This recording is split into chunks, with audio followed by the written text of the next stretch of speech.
messed with him often. And in the last couple of years, you had AEW.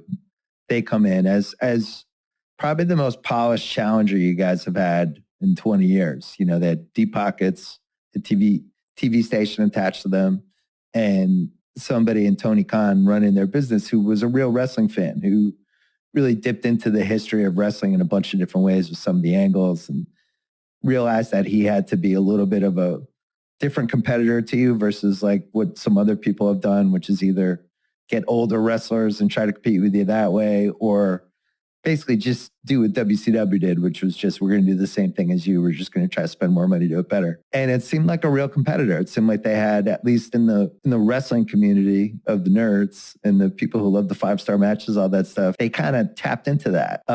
At what point did you feel like they were a threat? Well, how do you think they're doing now? Not as well. Right.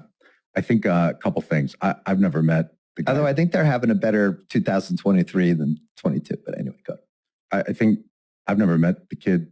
Tony Khan seems like a nice kid to me. That Stephanie and I went to a year and a half or so ago. I thought the dad was as impressive as could be. I think there was a piece on him in the New York Times a year or so prior to that.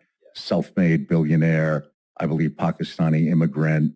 Could not be more impressed with him. Yeah, he has the pockets, and that's awesome, and I'm sure his kid appreciates it.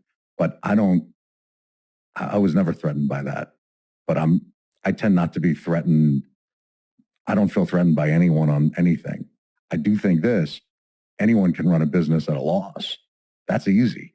Yeah. As long as someone continues to finance it,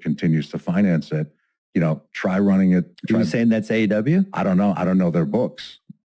We're off highest grossing revenue in 2022, highest profitability in 2022, other big factors on why Vince wants to explore a potential alternative.